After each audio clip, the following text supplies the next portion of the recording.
ଦୋଳ ପୂର୍ଣ୍ଣିମା ଉପଲକ୍ଷେ ସୁନ୍ଦର ସରଳ ଏବଂ ସହଜ ଓଡ଼ିଆ ରଚନା। ସର୍ବପ୍ରଥମେ ଉପକ୍ରମ। ବର୍ଷକ 12ଟି ମାସ ମଧ୍ୟରେ 6ଟି ଋତୁ ଅନୁଭୂତ ହୋଇଥାଏ। ସେଥିମଧ୍ୟରୁ ବସନ୍ତ ଋତୁ ଅନ୍ୟତମ।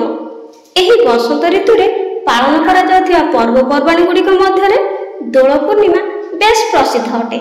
ଫାଲ୍ଗୁନ ମାସ ବା ମାର୍ଚ୍ଚ ମାସରେ ଏହି ପର୍ବ ପାଳନ ହୋଇଥାଏ। ଫାଲ୍ଗୁନ ପୂର୍ଣ୍ଣିମାକୁ ଦୋଳ ପୂର୍ଣ୍ଣିମା କୁହାଯାଏ। ଫାଲ୍ଗୁନ ମାସ ଶୁକ୍ଳପକ୍ଷ ଦଶମୀ ତିଥିରେ ଗ୍ରାମେ ଗ୍ରାମେ ରାଧାକୃଷ୍ଣଙ୍କର ଦୋଳଯାତ୍ରା ଆରମ୍ଭ ହୋଇଥାଏ। ଦୋଳ ପୂର୍ଣ୍ଣିମା ପାଳନର କାରଣ। ଭାରତରେ ପାଳିତ ହେଉଥିବା ଏହି ଦୋଳ ପୂର୍ଣ୍ଣିମା ବହୁ ପୁରାତନ କାଳରୁ ପ୍ରଚଳିତ। ଏହି ପର୍ବ ପାଳନର ବିବିଧ କାରଣ ରହିଛି। କୁହାଯାଏ ଯେ ଦ୍ୱାପର ଯୁଗରେ ମେଢ଼ ନାମକ ଏକ ଅସୁର ବୃନ୍ଦାବନବାସୀଙ୍କୁ ବହୁତ ଅତ୍ୟାଚାର କରିବାରୁ ଶ୍ରୀକୃଷ୍ଣ ମେଢ଼କୁ ବିନାଶ କରି ବୃନ୍ଦାବନରେ ପୂର୍ବପରି ଶାନ୍ତି ଓ ଶ୍ରୀ ଫେରାଇ ଆଣିଥିଲେ। ବୃନ୍ଦାବନବାସୀ ସେହି ଖୁସିରେ କୃଷ୍ଣଙ୍କୁ ଦୋଳ ବିମାନରେ ବସାଇ ନଗର ପରିକ୍ରମା କରିଥିଲେ। ସେହି ଦିନଠାରୁ ଦୋଳ ପୂର୍ଣ୍ଣିମା ସମାଜରେ ପ୍ରଚଳିତ ହୋଇ ଆସୁଅଛି। ଏହି ପର୍ବର ମୁଖ୍ୟ ଆରାଧ୍ୟ ଦେବାଦେବୀ ହେଉଛନ୍ତି ରାଧା ଓ କୃଷ୍ଣ। ଏହି ଦିନ ତାଙ୍କଠାରେ ଅବିର ଅର୍ପଣ କରାଯାଇଥାଏ। ଦୋଳ ପୂର୍ଣ୍ଣିମା ପାଳନ। ରାଧାକୃଷ୍ଣଙ୍କୁ ଆଧାର କରି ଦୋଳ ପୂର୍ଣ୍ଣିମା ପର୍ବ ପାଳନ ହୋଇଥାଏ। ରାଧାକୃଷ୍ଣଙ୍କ ଯୁଗଳ ମୂର୍ତ୍ତି ଛୋଟ ଛୋଟ ବିମାନରେ ମହା ଆଡ଼ମ୍ବର ସହକାରେ ଗ୍ରାମର ପ୍ରାୟ ପ୍ରତ୍ୟେକ ଦ୍ୱାରକୁ ନିଆଯାଇଥାଏ।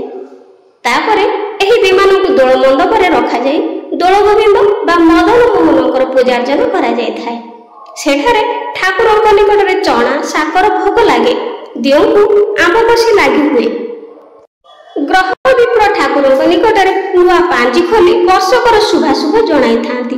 ମେଲଣ ହେଉଛି ଦୋଳଯାତ୍ରାର ଏକ ପ୍ରଧାନ ଅଂଶ।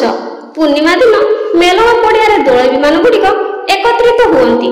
ଭୋଗ ଲାଗିବା ପରେ ଠାକୁର ବିମାନ ଗୁଡ଼ିକ ବୃତ୍ତାକାରରେ ପ୍ରଦକ୍ଷିଣ କରନ୍ତି। ଏହାକୁ ମେଲଣ କୁହାଯାଏ। ପୂର୍ଣ୍ଣିମା ବ୍ୟତୀତ ପଞ୍ଚଦୋଳ, ସପ୍ତଦୋଳ ଓ ଦଶଦୋଳ ପ୍ରଭୃତି ଓଡ଼ିଶାର ଗାଁ ଗହଳି ମାନଙ୍କରେ ଅନୁଷ୍ଠିତ ହୋଇଥାଏ। ମେଲଣ ଉପଲକ୍ଷେ ମେଲଣ ପଡ଼ିଆରେ ଲୋକମାନେ ଭରପୁର ହୋଇଥାନ୍ତି। ନାଚ ଗୀତ ଆଦିର ସୁବନ୍ଦୋବସ୍ତ କରାଯାଇଥାଏ। କିଣାବିକାରେ ଲୋକ ବ୍ୟତିବ୍ୟସ୍ତ ଥାନ୍ତି।